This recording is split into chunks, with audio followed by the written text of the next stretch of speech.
আমরা এখন দেখব বিবিএস ডিগ্রি তৃতীয় বর্ষের কস্ট অ্যাকাউন্টিং যে সাবজেক্ট আছে সেই সাবজেক্টের অধ্যায় 5 ওভারহেড অধ্যায় দেখব আমরা। ওভারহেড অধ্যায়ে এটির বাংলা হচ্ছে উপরিব্যয়। এর আগে আমরা যেমন দেখেছিলাম ফ্যাক্টরি ওভারহেড, তাই না? কস্ট অ্যাকাউন্টিং এর 1 নম্বর অধ্যায় যখন আমরা দেখেছিলাম, 2 নম্বর অধ্যায় যখন দেখেছিলাম, কস্ট শিটের যখন অঙ্ক করেছিলাম, তখন আমরা দেখেছিলাম কি ফ্যাক্টরি ওভারহেড, আমাদের বিক্রয় ওভারহেড, অ্যাডমিনিস্ট্রেটিভ ওভারহেড, এই ধরনের ওভারহেড আমরা দেখছিলাম। ওভারহেড অর্থাৎ উপরিব্যয়, ফ্যাক্টরির মধ্যে যে কস্টগুলো হয়েছে, যে ব্যয়গুলো হয়েছে, সবগুলো মিলে হচ্ছে ফ্যাক্টরি ওভারহেড। পণ্য তৈরিকালে ফ্যাক্টরির মধ্যে যে উৎপাদন ব্যয়গুলো হয়ে থাকে সেটা ফ্যাক্টরি ওভারহেড। সেই পণ্য যখন তৈরি হয়ে যাবে, পরিপূর্ণ তৈরি দ্রব্য যখন হয়ে যাবে, সেই দ্রব্যটা যখন ভোক্তার কাছে পৌঁছে দেব, সে পৌঁছে দেওয়ার সময় 2 ধরনের ওভারহেড হয়ে থাকে। একটা হচ্ছে সেলিং ওভারহেড আর একটা হচ্ছে অ্যাডমিনিস্ট্রেটিভ ওভারহেড। আমাদের ব্যবসা প্রতিষ্ঠানে কোন দ্রব্য তৈরিতে এরকম বিভিন্ন ওভারহেড আমাদের তৈরি হয়, সৃষ্টি হয়, খরচ তৈরি হয়। তো সেই খরচগুলো আমাদের বিভিন্ন ডিপার্টমেন্ট থাকে একটি ব্যবসা প্রতিষ্ঠানে। এরকম ক্রয় ডিপার্টমেন্ট, বিক্রয় ডিপার্টমেন্ট, এরকম আমাদের বিভিন্ন ডিপার্টমেন্ট থাকে। তো প্রোডাকশন ডিপার্টমেন্ট, ক্যাশ ডিপার্টমেন্ট, এরকম বিভিন্ন ডিপার্টমেন্ট থাকে। এখন এই ডিপার্টমেন্টগুলো সরাসরি পণ্য দ্রব্য তৈরির সাথে সম্পর্কিত, আবার কিছু কিছু ডিপার্টমেন্ট আছে যেটা হচ্ছে সেবামূলক ডিপার্টমেন্ট, অর্থাৎ যে ডিপার্টমেন্টগুলো আছে এই ডিপার্টমেন্টগুলোকে সার্ভিস দেওয়ার জন্য আরো কিছু ডিপার্টমেন্ট থাকে। সেই সার্ভিস ডিপার্টমেন্টের ব্যয়গুলো আমাদের উৎপাদনকারী যে পণ্য উৎপাদন করি সেই বিভিন্ন ডিপার্টমেন্টের মধ্যে সেই সার্ভিস ডিপার্টমেন্টের কস্টগুলো ভাগ করে দিই। তো মোটামুটি একটি সহজ অধ্যায় বলা যায়। আর সাজেশনসে যে প্রশ্নগুলো দেওয়া আছে, যেমন এই প্রশ্ন অত্যন্ত ইম্পর্টেন্ট একটা প্রশ্ন, আসার সম্ভাবনা অত্যন্ত বেশি। ব্যয় আচরণ কি, এরকম এই সাজেশন তোমরা তোমাদের কাছে তো অবশ্যই আছে। এই সাজেশন দেখলে মেবি আর লাগবে না, হ্যাঁ, এখান থেকে ইনশাল্লাহ কমন পড়বে। আমরা পার্ট এ দেখব না, পার্ট বি অর্থাৎ ম্যাথমেটিক্যাল যে টার্মগুলো সেই টার্মগুলো আমরা আলোচনা করব। প্রথমকে 3 স্টার যেগুলো আছে সেগুলো আমরা আলোচনা করার চেষ্টা করব। 99% যেগুলো সেগুলো একটু বেশি বেশি আমরা অনুশীলন করব। 1 নম্বরে বলা আছে, the following relating to a factory production are as follows. নিম্নের তথ্যাবলী ফ্যাক্টরি প্রোডাকশনের সাথে সম্পর্কিত। প্রোডাকশন দেওয়া আছে কত, 1500 ইউনিট। খেয়াল করো, আমরা কস্টশিটের অঙ্ক যদি ধারণা আমাদের ঠিক মতো থাকে তাহলে আমরা সহজেই অঙ্কটা করতে পারবো। প্রোডাকশন দেওয়া আছে 1500 ইউনিট। ডাইরেক্ট ম্যাটেরিয়াল মানে প্রোডাকশন, এটা কি উৎপাদন করেছি কত, 1500 ইউনিট উৎপাদন করেছি। ডাইরেক্ট ম্যাটেরিয়াল লেগেছে 9 লক্ষ। ডাইরেক্ট লেবার আমাদের 12,000 ঘন্টা লেগেছে, 6 লক্ষ টাকা ব্যয় হয়েছে। ওভারহেড মানে কি, ফ্যাক্টরি ওভারহেড। এই ওভারহেড বলতে কি বুঝবো, ফ্যাক্টরি ওভারহেড অর্থাৎ এই ম্যাটেরিয়ালস এবং লেবার, এই সংমিশ্রণে, দুইটা সংমিশ্রণে যে দ্রব্যটা তৈরি হয়েছে, সে যেখানে যে কারখানায়, সেই কারখানার মধ্যে যে ব্যয়টা হয়েছে সে ব্যয়টা হয়েছে কত, 4,50,000 টাকা। এখন বলেছে এখানে what is the cost per unit, আমাদের ইউনিট প্রতি কস্ট কত। এটা 1 নম্বর অধ্যায়, সরি কস্ট শিটের অধ্যায় যেটা আছে সেই অধ্যায় যদি আমরা ঠিকমতোভাবে অঙ্কটা বুঝে থাকি তাহলে এটা সহজে পারবো। তার হচ্ছে what is the percentage of overhead on direct material, direct ম্যাটেরিয়ালের উপর ওভারহেডের পরিমাণ কত, এটা আমাদের জানতে চেয়েছে। তো আমাদের দ্রব্য তৈরি করতে আমাদের ম্যাটেরিয়ালস লাগে, ডাইরেক্ট লেবার লাগে। এই ম্যাটেরিয়ালস এবং ডাইরেক্ট লেবার যোগ করলে কি হয়, প্রাইম কস্ট হয়, তাই না? মনে আছে? প্রাইম প্রাইম কস্টের সাথে কি করি, এই যে ওভারহেড, ফ্যাক্টরি ওভারহেডটা কি করি আমরা, যোগ করি। যোগ করলে আমরা ওয়ার্ক কস্ট পাবো। আর যেহেতু এখানে আমাদের ওয়ার্কিং প্রসেস বা ফিনিশ গুডস এই ধরনের কোনো কিছু দেওয়া নেই, তাহলে এটাই হচ্ছে আমাদের কাছে কস্ট অফ গুডস হিসেবে বা টোটাল কস্ট হিসেবে আমরা ধরবো। তো দেখো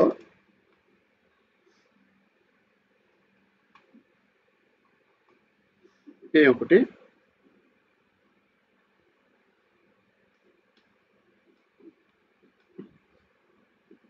আমাদের ম্যাটেরিয়ালস লেগেছে কত, 9 লক্ষ, তাই না?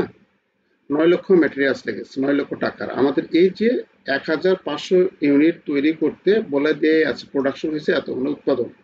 এই 1500 ইউনিট তৈরি করতে ম্যাটেরিয়ালস লেগেছে 9 লক্ষ, ডাইরেক্ট লেবার লেগেছে 6 লক্ষ, আর ওভারহেড লেগেছে এত। তাহলে এই খরচগুলো আমরা কি করব, এই খরচগুলো সম্পূর্ণ যোগ করবো আমরা। হ্যাঁ, কস্ট শিটের যে ইয়েগুলো সেগুলো আমরা যোগ করি না, ম্যাটেরিয়ালসের সাথে ডাইরেক্ট লেবার যোগ করব, করলে কি হবে, প্রাইম কস্ট পাবো। তারপর হচ্ছে অ্যাড ফ্যাক্টরি ওভারহেড আমরা যোগ করব, যোগ করলে যেটা থাকবে সেটার নাম হচ্ছে কস্ট অফ প্রোডাকশন বা cost of goods manufacture. Cost of production বা cost of goods manufacture, cost of goods manufacture, cost of goods manufacture মানে উৎপাদিত পণ্যের ব্যয়। এখন এই উৎপাদিত পণ্যের ব্যয়ের আমরা কস্ট পার প্রোডাকশন ইউনিট বের করতে বলছি। এখানে কি বলছে যে কস্ট পার ইউনিট বের করতে বলছে। তাহলে ইউনিট যদি বের করি, এইখানে যেটা দেওয়া আছে না, কস্ট পার ইউনিট মানে আমাদের কত টাকা ইউনিট প্রতি কস্ট হয়ে গেছে সে কস্টটা বের করতে বলছে। তো আমরা এই কস্ট পার ইউনিট যদি আমরা না করি, ডাইরেক্ট এখানে cost of cost per unit production যদি আমরা করে তাহলে হবে। অর্থাৎ এটা না দিলেও চলবে, আমাদের কস্ট পার ইউনিট আমরা এখানেও আলাদাভাবে করতে পারি, মানে এই আচারটা আমরা দেখাতে পারি। অতএব আমরা এখানে লিখতে পারি রিকোয়ারমেন্ট, এখানে 2 আছে, আমরা 1 নম্বরটা এভাবে করতে পারি, কস্ট পার ইউনিট সমান সমান কি, টোটাল কস্ট ভাগ প্রোডাকশন ইউনিট। তাহলে কস্ট হয়েছে, টোটাল কস্ট কত হয়েছে, এই যে 19,50,000। এই 19,50,000কে ভাগ করবো কত, এই যে 1500 ইউনিট, আমাদের কত ইউনিট উৎপাদন করেছিলাম 1500 ইউনিট। এই 1500 ইউনিট উৎপাদন করেছিলাম, তাহলে এই 1500 ইউনিট দ্বারা ভাগ করলে আমরা ডাইরেক্ট 1300 টাকা পাবো। এটা হচ্ছে কস্ট পার ইউনিট, আমরা এভাবে বের করবো। আমরা আলাদা আলাদা করে যদি আমরা এখানে দেখাই সমস্যা নেই, কিন্তু এইভাবে আমরা করতে পারি যে 1 নম্বর দিয়ে কস্ট পার ইউনিট, টোটাল কস্টকে কস্ট অফ প্রোডাকশন দিলে কস্ট পার ইউনিট আমাদের বাড়াবে এত। আর 2 নম্বর বলছে যে এই যে কস্ট পার ইউনিট, এই যে সরি, বলছে what is the percentage of ওভারহেডের হারটা কত হবে ডাইরেক্ট ম্যাটেরিয়ালের উপর ওভারহেডের হারটা কত হবে। তাহলে আমাদের ডাইরেক্ট ম্যাটেরিয়াল কত এখানে অঙ্কে ব্যবহার হয়েছে, 9 লক্ষ ব্যবহার হয়েছে না, ডাইরেক্ট ম্যাটেরিয়াল, এই যে ডাইরেক্ট ম্যাটেরিয়াল। তাহলে ওভারহেড কত ব্যবহার হয়েছে, এই যে 4 লক্ষ। তাহলে 4 লক্ষ টাকা ডাইরেক্ট ম্যাটেরিয়ালের উপর কত হবে, তাহলে এখানে হবে কত, 9 লক্ষ গুণন 100 করলে আমরা রেটটা পাবো। সেই রেটটা এখানে আমরা বের করেছে। ওভারহেড কত, 4 লক্ষ না, সরি 4,50,000, 4,50,000। তাহলে এখানে আমাদের সেইভাবে এটা বের করা আছে যে পার্সেন্টেজ অফ ওভারহেড কোন ডাইরেক্ট ম্যাটেরিয়াল, ডাইরেক্ট কার উপর, ডাইরেক্ট ম্যাটেরিয়ালের উপর। এই ডাইরেক্ট ম্যাটেরিয়ালের উপর দিতে হয়, ডাইরেক্ট ম্যাটেরিয়ালের উপর ওভারহেড দেবো। ওভারহেড কত, 4,50,000 টাকা, সেটাকে ডাইরেক্ট ম্যাটেরিয়াল দ্বারা ভাগ 100 দ্বারা গুণ করলে আমরা পার্সেন্টেজ পাবো কত, 50%। এটা হচ্ছে পার্ট বি এর অঙ্ক, অনেক সহজ অঙ্ক পার্ট বি এর, সমস্যা নাই। এটা 2 স্টার দেওয়া আছে।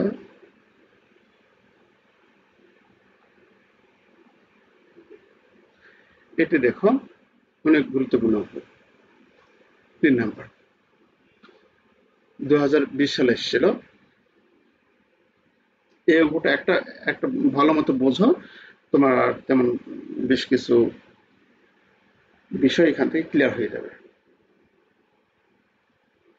এখানে বলা আছে in a factory there are 2 production department.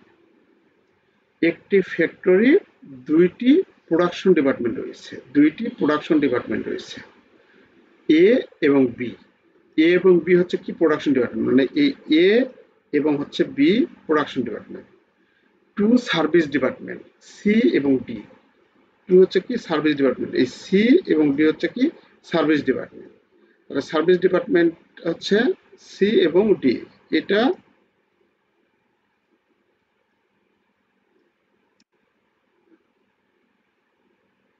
C এবং ডি, এই দুইটি হচ্ছে সার্ভিস ডিপার্টমেন্ট।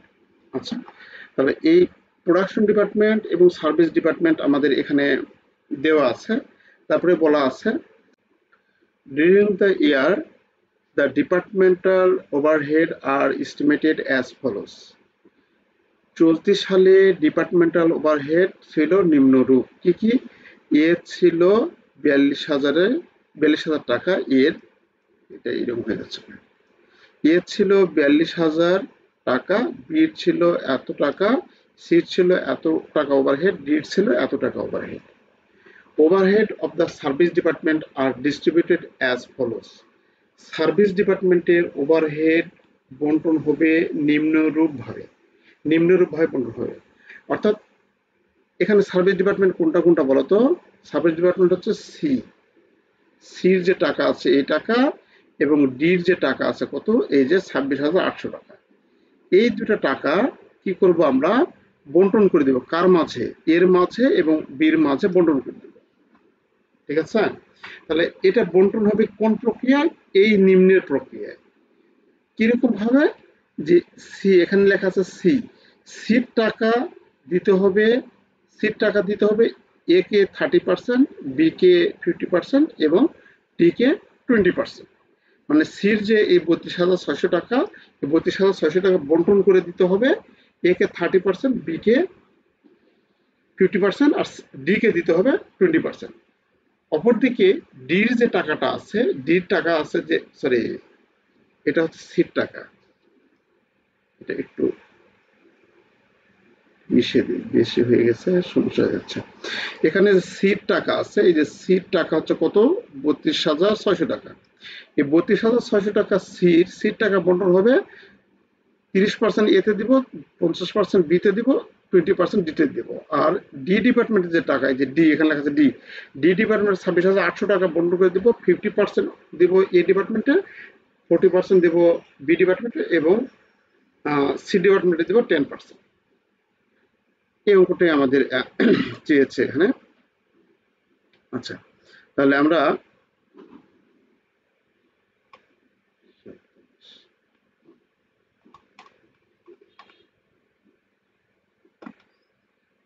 ওকে, তো তারপরে বলা আছে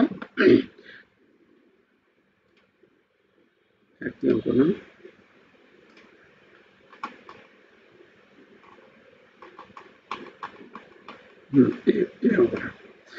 তারপরে বলা আছে অঙ্কে পরের পেজে, overhead rate for the production department are calculated on the basis of direct labor hour। আমাদের ওভারহেড রেট অফ প্রোডাকশন ডিপার্টমেন্টের ওভারহেড রেট ক্যালকুলেট করতে হবে কার উপর? Basis of direct labour hour, which are estimated as follows. A department এত hour, B department এত hour. তাহলে এখানে আমাদের প্রোডাকশন ডিপার্টমেন্টের যে রেটটা, সেই রেটটা ক্যালকুলেট করতে হবে ডাইরেক্ট লেবার আওয়ারের উপর, যেখানে এ ডিপার্টমেন্টে এত ঘন্টা ডাইরেক্ট লেবার হয়েছে এবং বি ডিপার্টমেন্টে এত ঘন্টা হয়েছে। During the month of May, actual direct labour hour এত ইন এ ডিপার্টমেন্ট। আমাদের মে মাসে 650 ঘন্টা এ ডিপার্টমেন্টের ব্যবহার হয়েছে এবং 689 ঘন্টা বি ডিপার্টমেন্টের ব্যবহার হয়েছে। অ্যাকচুয়াল ওভারহেড আর এত টাকা ইন এ এবং বি হচ্ছে এত টাকা। আচ্ছা, এখানে আমাদের উল্লেখ করে দেওয়া আছে, এটা হচ্ছে আমাদের পুরো বছরের জন্য দেওয়া আছে। আর এই যে এটা দেওয়া আছে শুধুমাত্র মে মাসে, শুধুমাত্র মে মাসে এত ঘন্টা ব্যবহার হয়েছে এ ডিপার্টমেন্টে, এত ঘন্টা বি ডিপার্টমেন্টে। আমাদের অ্যাকচুয়াল ওভারহেড টাকা লেগেছে এত টাকা এ ডিপার্টমেন্টে এবং এত টাকা হচ্ছে বি ডিপার্টমেন্টে। আচ্ছা, এক্ষেত্রে আমাদের পড়তে বলছে ascertain the overhead rates for two ডিপার্টমেন্টের ওভারহেড রেট নির্ণয় করো। Also calculate the under or over allocation of overhead for the month of May. এখানে তোমাকে ক্যালকুলেশন করতে হবে আন্ডার ওভারহেড অথবা আন্ডার অ্যালোকেশন অথবা ওভার অ্যালোকেশন। মে মাসে আন্ডার অ্যালোকেশন হয়েছে না ওভার অ্যালোকেশন হয়েছে সেটা নির্ণয় করতে হবে। আচ্ছা, তো এই অঙ্কটা মোটামুটি তোমাদের জন্য খুবই ইম্পর্টেন্ট একটা অঙ্ক হচ্ছে এটা। এই অঙ্কের সলিউশনটা প্রথমে এইটুকু দেখো, এইটুকুর কাজ তোমার খুব ইম্পর্টেন্ট। এই কাজটা খুব ইম্পর্টেন্ট। এই যে কষ্টটা যেটা আছে সে কস্টগুলোকে বন্টন করে দেওয়া, এটা তোমার আগে বুঝতে হবে ভালো মতো। এটার নাম হচ্ছে সেকেন্ডারি ডিস্ট্রিবিউশন সামারি। উপরে লিখতে হবে আমাদের আমাদের যে ওভারহেড আছে সেই ওভারহেডগুলোকে বন্টন করে দেব।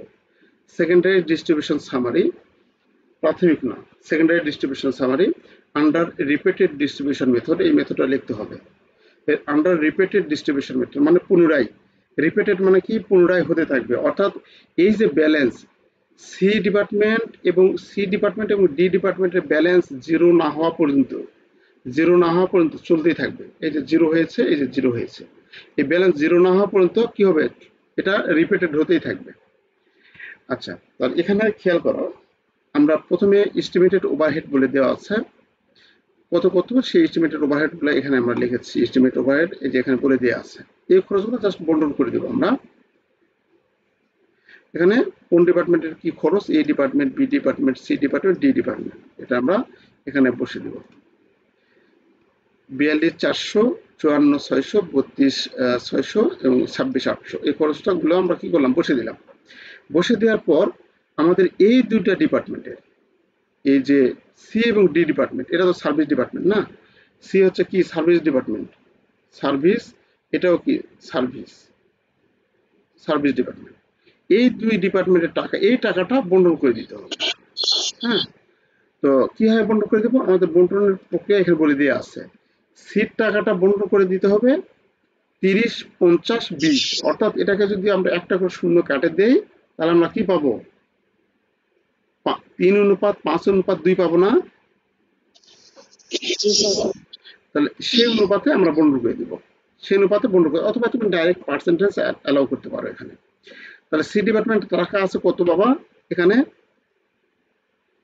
সি ডিপার্টমেন্ট টাকা আছে কত, 32,600 আছে না, এই 32,600 টাকা আছে, এই 32,600 টাকা বন্টন করে দিব কত, এই যে 3:5:2 অনুপাতে। এই অনুপাত কই পেলাম, এই যে এখান থেকে নিয়ে আসছি, 3:5:2 অনুপাতে। এখন এটা তুমি ওই অনুপাত এভাবে তুমি অ্যাপ্লাই করতে, যেহেতু পার্সেন্টেজ দেওয়া আছে এভাবে অ্যাপ্লাই তুমি করতে পারো, যে 32,600 গুণন হচ্ছে কত পার্সেন্ট দিব, 30% প্রথমটা, তাই না, 30% করলে আমাদের এটা হয়। আবার এটারই হচ্ছে যখন 50% করব তখন আমাদের এটা হবে। আবার এই টাকারই যখন আমরা কত করব, 20% করব, তখন আমাদের টাকার পরিমাণ এই যে এটা হবে। এটা কি বুঝতে পারছো তোমরা, না পারোনি? আচ্ছা, অথবা যদি তুমি একবারে এই অনুপাত আকারে যদি তুমি নিয়ে আসো, অনুপাত দ্বয়ের যোগফল কত হচ্ছে, অনুপাত দ্বয়ের যোগফল 5, 3, 8, 2, 10, তাহলে 32,600 কে 10 দ্বারা ভাগ, এটা হচ্ছে 3 দ্বারা গুণ করলে এতে যাবে, 5 দ্বারা গুণ করলে যাবে হচ্ছে বিতে, আর 2 দ্বারা গুণ করলে যাবে এখানে। আর এই 32,600 কি হবে, এটা মাইনাস, এখানে ব্র্যাকেটে লিখবো, আমরা ব্র্যাকেটে লিখবো মাইনাস। তাহলে এই 32,600 টাকা কি করলাম, 3টা ডিপার্টমেন্টে ভাগ করে দিলাম। কেন ভাগ করে দিলাম, এখানে আমাদের বলে দেওয়া আছে যে এই অনুপাতে আমাদের ভাগ করে দিতে হবে। আচ্ছা, তোমরা এটা বুঝতে পেরেছো নাকি? জি স্যার। আচ্ছা, এখন অল টাইম সি ডিপার্টমেন্টের টাকা এভাবে ভাগ করে দেব। আবার ডি ডিপার্টমেন্টের টাকা ভাগ করে দেব কি, ডি ডিপার্টমেন্ট টাকা ভাগ করে দেব এই 50,000, সরি 50%, 40%, 10%। এখন দেখো এই ডিপার্টমেন্টে কি হয়ে গেল, এই ডিপার্টমেন্ট তো নীল হয়ে গেল এখন, তাই না, জিরো হয়ে গেল। মাইনাস করলে জিরো হচ্ছে না, মাইনাস করলে জিরো হয়ে গেল। আচ্ছা, এখন এটা আমরা জিরো লিখবো না, এটা বোঝার জন্য মাইনাস ফিগার লিখবো। লেখার পর এখন আমরা কি করব, এই যে ডি ডিপার্টমেন্টের টাকা আছে, ডি ডিপার্টমেন্টের টাকাকে আমরা টোটাল যোগ করব। টোটাল যোগ করলে কত হচ্ছে, এটা এখানে আমরা যোগ করেও লিখতে পারি, বা আলাদা একটা কলাম করেও, আলাদা একটা সারি করেও করতে পারি। কিরকম সারি, এটা হচ্ছে এরকম,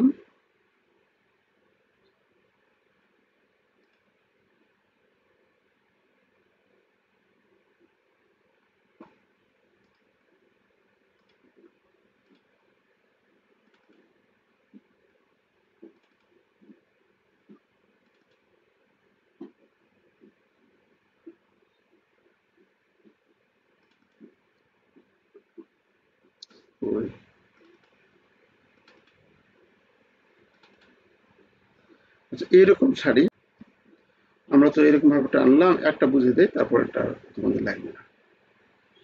1 2 3 4, এটা হচ্ছে এ বি সি ডি। আমাদের টাকার পরিমাণ কত কত আছে একটু বল, আমাকে হেল্প করো তো। 42,000, 54,600, এখানে 32,600, এখানে হচ্ছে 42,000, 42,400, 42,400, হ্যাঁ, তারপরে 54,600, 54,600, তারপরে 32,600, 32,600, তারপরে 26,800।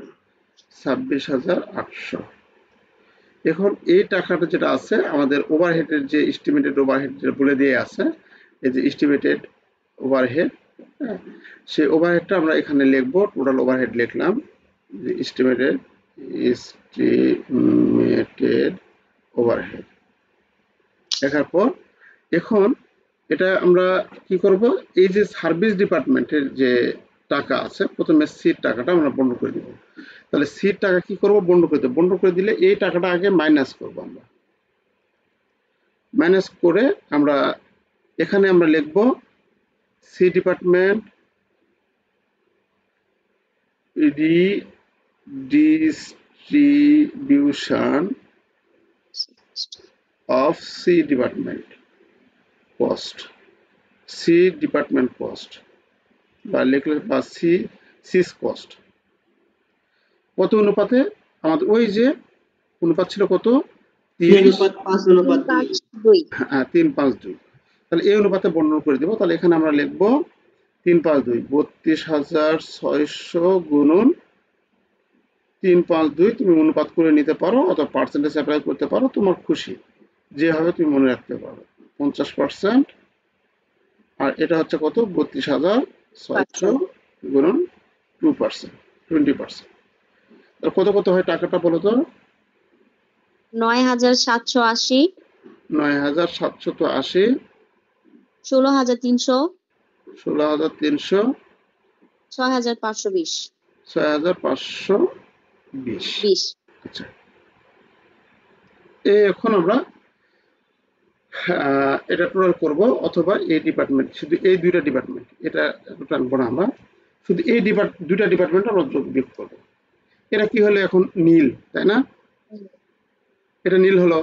এই দুটো এখন যোগ করলে কত হচ্ছে, 26, আর এটা তাহলে 33,320। 33,320। এই 33,320 আবার ভাগ করে দিব। রিডিস্ট্রিবিউশন, ওই কথাটা আবার লিখতে হবে, redistribution of D's cost, D কমাতে এস কস্ট। তাহলে ডিস কস্ট কত আছে, 33,320 গুণন কত কত ছিল এখানে আমাদের বলে দেওয়া ছিল, 50 40 10। 541। হ্যাঁ, 50 40 10, তাহলে 50%, তারপর হচ্ছে 33,320 গুণন 40%, আর হচ্ছে 33,320 গুণন 10%। 10%, এটা কমা দিবে 10%। কত কত যায় টাকা, 16,660, তার এখানে আমাদের আসবে 16,660, 13,328, 13,328, 3,332। আর এখানে আসবে কত, 3,332। আর এই টাকাটা আমরা কি হয়ে যাবে, এই টাকাটা আগে মাইনাস করবো, আমরা এত টাকা মাইনাস করবো আগে। তাহলে এই যে ডি ডিপার্টমেন্টের কস্টটা আমরা কি করলাম, 3 জনের মাঝে ভাগ করে দিলাম। আবার এদেরটা যোগ বিয়োগ, এটা কিন্তু সবার শেষে করবো যোগ বিয়োগ। এদেরটা যোগ করলে কি হবে, এটা তখন 0 হয়ে যাচ্ছে, এটা তখন থাকতেছে কত, 3,332। এটা আবার ভাগ করে দেবো, এই 3,332 টাকা এটা আবার ভাগ করে দেবো, এইভাবে চলতেই থাকবে। এটা কি বুঝতে পারছো তো নাকি? জি স্যার। আমরা এখানে যোগ বিয়োগ করলে আমাদের টোটাল যোগটা আমাদের বুঝতে সহজ হবে, যে কোন টাকাটা আমরা দিচ্ছি, কত টাকা দিচ্ছি। আর এখানে আমাদের একবারে করার নেই তো, এই দুটা যোগ করছে কিন্তু এই লাইনে আবার ভাগ করে দিচ্ছে, এরকম হয়েছে। এইভাবে করলেও তুমি বুঝতে যদি পারো তাহলে করতে পারো, সংসারে ওইভাবেও তুমি করতে পারো। এইভাবে আমরা এই অংশ আবার এই 3,320 টাকা আবার বন্টন করে দিব, করে দিলে ডির ভাগে পড়বে এত, কারণ ডির এই টাকাটা বন্টন করে দিব, তখন সির ভাগে পড়বে এত, তো সির টাকাটা এইভাবে আমরা বন্টন করে দেবো। এভাবে জিরো না হওয়া পর্যন্ত চলতেই থাকবে। এটা জিরো না হওয়া পর্যন্ত চলতে থাকবে। যে এই 13 টাকা আছে, তাই না? এই 13 টাকা সর্বশেষ পর্যায়ে আমরা দুজনে আলাদা ভাগ করে দিচ্ছি কত, যে 7 টাকা আর 6 টাকা। তুমি যখন 13 টাকা যখন এখানে শতকের দশকের ঘরে যখন নেমে আসবে, এই 13 টাকাকে তুমি যদি আবার একে ভাগ করে দাও এই অনুপাতে, দেখা যাচ্ছে হয়তো কয় টাকা পাবে, 1 টাকা 30 পয়সা পাবে। 1 টাকা 30 পয়সা ফ্র্যাকশন ফিগার, ওই জন্য না দিয়ে আমরা কি করেছি, এই দুইটার মধ্যে ভাগ করে দিচ্ছি শেষ পর্যায়ে একবারে। বুঝতে পারছি এটা? জি স্যার। তাহলে এইভাবে আমরা সকল যে অংশ পাবে সেই অংশটা যোগ করে আমরা বন্টন করে দেব সবগুলা। খেয়াল করো, আমরা এভাবে ধাপে ধাপে বন্টন করে দিতে দিতে এটাও জিরো হবে, এটাও জিরো হবে, আর সবগুলো টাকা কোথায় জমা হবে, আমাদের এই দুইটা ডিপার্টমেন্টে জমা হবে তাদের অনুপাত অনুযায়ী। তাহলে এইভাবে আমরা টোটাল ওভারহেড যোগ করব। এখন আমাদের এখানে যেটা করছি না, এখানে এই যে সবার শেষে আসার পর এখানে এই দুইটা যোগ করব, করে এখানে লিখবো। ঠিক আছে? আর এটা তো অটোমেটিক এভাবে নামে আসবে, আস্তে আস্তে এটা জিরো হয়ে যাবে, এটাও জিরো হয়ে যাবে, অর্থাৎ নীল হয়ে যাবে। তাহলে এখানে এই দুটো টাকা আমরা এখানে বের করে আছে কত, 70,220, 70 আর 86,200, এই সম্পূর্ণ টাকাগুলো আমরা যোগ করেছি। 70,220 টাকা, 86,220। এখন এই 70,220 এবং 76,220 এটা এখন এটা মূলত মূল অঙ্ক।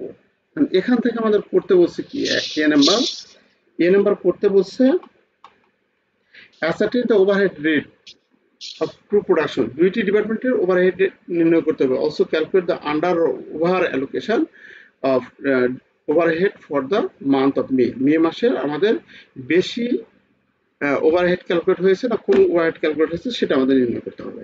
তাহলে ওভারহেড রেট হবে কত, ওভারহেড ভাগ ডাইরেক্ট লেবার আওয়ার। ওভারহেড কার উপর হয়, অল টাইম কোনো কিছু বলার না থাকে ডাইরেক্ট লেবার আওয়ারের উপর ওভারহেডটা হয়।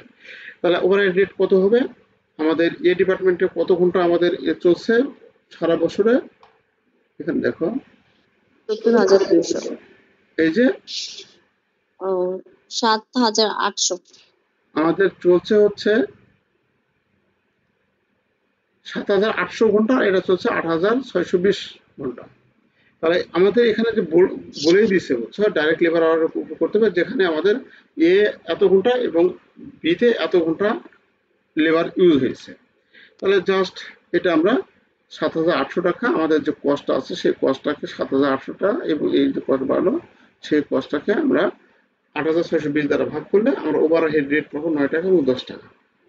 তাহলে 9 টাকা এবং 10 টাকা আমরা ওভারহেড রেট যদি পেয়ে থাকি, খেয়াল করো যে আমাদের প্রকৃতপক্ষে মে মাসে আমাদের এ নাম্বারে কোন মাসে নির্ণয় করতে বলছে, এ নাম্বারে নির্ণয় করতে বলছে মে মাসে। মে মাসে আমাদের বেশি হয়েছে না কম হয়েছে এটা তোমাকে দেখাতে হবে। তাহলে ওভারহেড আমাদের কয় টাকা করে ব্যবহার হয়েছে, এ ডিপার্টমেন্টে 9 টাকা করে ব্যবহার হয়েছে, তাই না?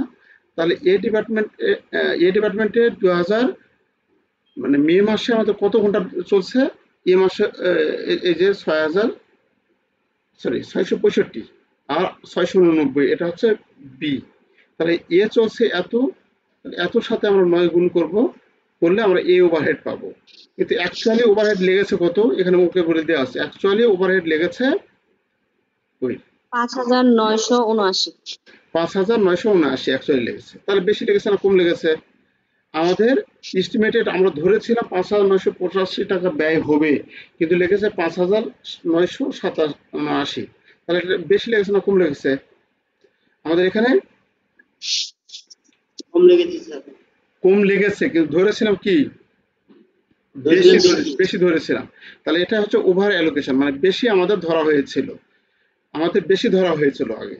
ঠিক একই রকম ভাবে এর ক্ষেত্রেও আমরা এরকম রেট বের করে আমাদের এখানে কত মেশিন চলছে কত ঘন্টা সেটা গুণ করে লিখবো, অ্যাকচুয়াল ওভারহেডটা মাইনাস করবো। অ্যাকচুয়াল ওভারহেড আমাদের এখানে কত আছে, অ্যাকচুয়াল ওভারহেড হচ্ছে আমাদের এই যে 6,858। এই 6,158 টাকা যদি আমরা এখান থেকে বাদ দেই তাহলে আমরা লেগেছে এটা পাবো আমরা। তাহলে এটা হচ্ছে আমাদের কাছে ওভার অ্যালোকেশন, এটা হচ্ছে, তাহলে এখানে আমাদের দুইটাতে ওভার অ্যালোকেশন মানে অতিরিক্ত বেশি ধরেছিলাম, আমরা খরচ আমরা বেশি ধরেছিলাম, তাই না? আচ্ছা, এখন এটা আমাদের কাছে ইজি আছে, 99% আছে।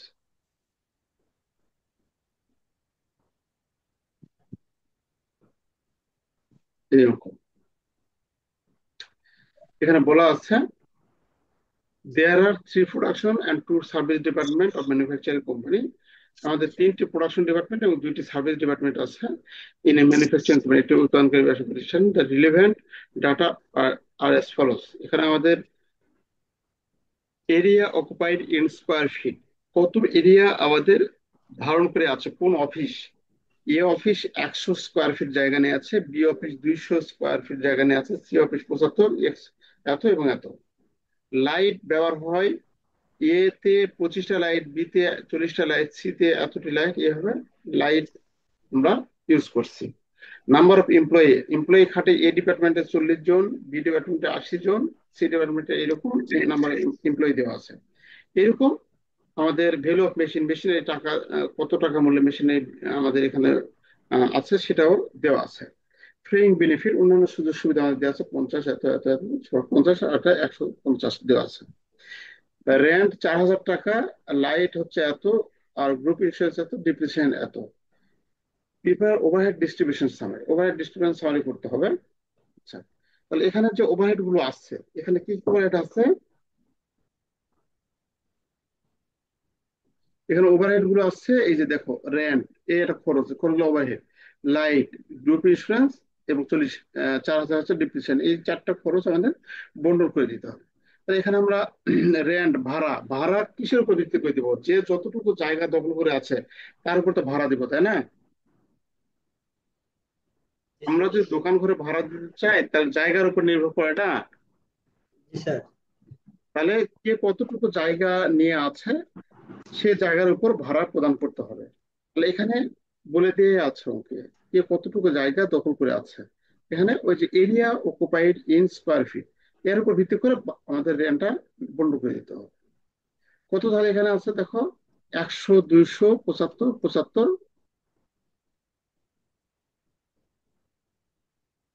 50, এত ধরো স্কোয়ার ফিট জায়গা দখল করে আছে। এখন যার বেশি সে তত বেশি ভাড়া দিবে। তা সবগুলো আমরা কি করব, ছোট করে নিয়ে আসবো, অথবা মানে আমরা যদি 5 দ্বারা ভাগ করি, সর্বশেষ কত আসে সেভাবে ভাগ করতে, অথবা এগুলাই কোনো ভাগ করার কেউ নেই, এগুলাই 100, 200, কত হলো 300, 300 আর এদিকে 75 আর 75, 150, 300 আর 150 হচ্ছে 450, 450 আর আছে কত 50, কত হলে তাই 500 ইউনিট। তাহলে এখানে কত, মোট কত হচ্ছে অনুপাত যোগ, যোগ হচ্ছে কত 500, তাই না?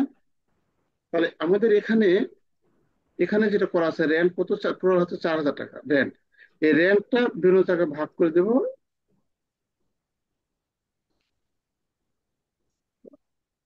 কত হলো এটা, যোগ করে কত পেলাম বাবা, এসবগুলো যোগ করলে 500। 500। এই 500 দ্বারা এখানে ভাগ দেবো, আর হচ্ছে যার যত আছে, এর আছে কত 800, 800 দ্বারা গুণ দেবো। তারপরে আছে 1600, আমাদের 1600 স্কোয়ার ফিট, 1600 দ্বারা গুণ দেবো, দিলে 1600 তো না, এখানে হচ্ছে এই যে 200, 200 দ্বারা গুণ দেবো। প্রথমে 100 দ্বারা গুণ দেবো, 200 দ্বারা, 50 দ্বারা, 50 দ্বারা গুণ দিলে আমরা এই ওভারহেডের টাকাগুলো পাবো। এই ওভারহেডের টাকাগুলো আমরা সব বন্টন করে দেবো। এই যে প্রাথমিক অবস্থায় খরচ বন্টন করে দিচ্ছি, এটার নাম হচ্ছে আমাদের প্রাইমারি ডিস্ট্রিবিউশন সামারি। এই যে প্রাইমারি, এখানে লেখা আছে যে প্রাইমারি। আর এই প্রাইমারি থেকে যখন মোট টাকাটা পাবো, সার্ভিস ডিপার্টমেন্ট এ এত, বি এত, সি এত, ডি, ই, এফ। তাই সার্ভিস ডিপার্টমেন্টের যে টাকাগুলো আছে, এই টাকাগুলো আমরা কি করব, এই দুটো সার্ভিস ডিপার্টমেন্টের টাকাগুলো আমরা ভাগ করে দেবো পর্যায়ক্রমে। সেটা হচ্ছে রিপিটেড ডিস্ট্রিবিউশন মেথড। তো প্রাইমারিটা হচ্ছে প্রথমে খরচ থাকবে, সেই খরচগুলো বিভিন্ন ডিপার্টমেন্টের উপর বিভিন্ন পয়েন্ট দ্বারা ভাগ করে দেবো। যেমন এটা রেন্ট দ্বারা ভাগ করে দেবো, লাইট আছে, লাইট, এই লাইট যেটা আছে লাইটিং খরচ কত,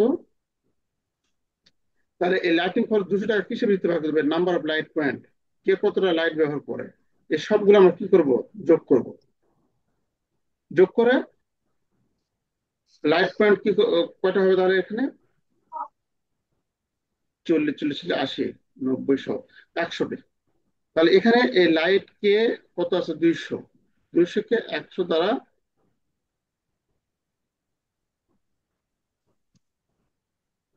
200 কে আমরা কি করবো? 100 দ্বারা ভাগ, এখানে আমাদের 40 দ্বারা গুণ হবে। তাহলে প্রথমটা পাবে, 80 দ্বারা গুণ করলে দ্বিতীয়টা পাবে, এরকম ভাবে আমরা করতে থাকি। মানে যুক্তিসঙ্গত যে পয়েন্ট গুলো থাকবে, যে এই ইয়াগুলো থাকবে, তার উপর ভিত্তি করে আমাদের বন্টন করে দিতে হবে অঙ্কে। তারপরে আমাদের এখানে আছে গ্রুপ ইন্স্যুরেন্স। গ্রুপ ইন্স্যুরেন্স কার উপর ভিত্তি করে দেবো? নাম্বার অফ এমপ্লয়ি, এখানে বলে দেওয়া আছে নাম্বার অফ এমপ্লয়ি। এমপ্লয়ি কতজন আছে তার উপর ভিত্তি করে আমরা ভাগ করে দেবো। এখানে তোমার কাছে বিরক্তি মনে হতে পারে এই যে এগুলা লিখছে, এগুলো আমরা না লিখে চলবে। ডাইরেক্ট আমরা যে ইয়া দেওয়া থাকবে, রেট দেওয়া থাকবে, সেই রেটটা ধরে আমরা এখানে অ্যাপ্লাই করবো। এখানে আমাদের কত আছে?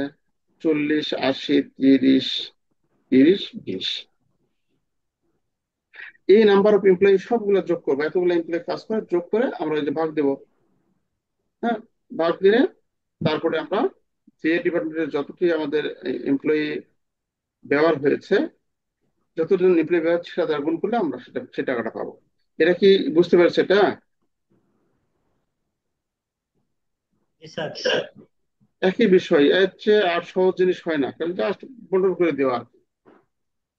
জি স্যার। আচ্ছা, এই দুইটা অঙ্ক এইগুলা স্যার মোটামুটি আমার করা শেষ, শুধু সমীকরণ গুলা বাকি আছে। কোনটা? সমীকরণটা? এই secondary distribution method, primary distribution method method এগুলো করা শেষ। ও, সমীকরণ গুলো বাকি আছে। সমীকরণ কি স্যার আসতে পারে? হ্যাঁ, আসতে পারে। আজকে আর দেখবো না, কালকে সমীকরণ দেখবো ইনশাল্লাহ। আর এই বিষয়গুলো, এই যে অঙ্কগুলো 99% আছে, সেই অঙ্কগুলো অবশ্যই তোমরা দেখবে। Okay sir. তাহলে একটু দেখো, ইনশাল্লাহ এর মধ্যেই থাকবে, এর আর মধ্যেই থাকবে। ক্লাসে কি স্যার সমীকরণ হবে? কালকে এটার যেটা বাদ বাকি যে 90% গুলো আছে, সবগুলা আলোচনা করে, সমীকরণ আলোচনা করে শেষ করে দেবেন ইনশাল্লাহ। ঠিক আছে স্যার। আচ্ছা, ঠিক আছে, ভালো থেকো সবাই। আল্লাহ হাফেজ।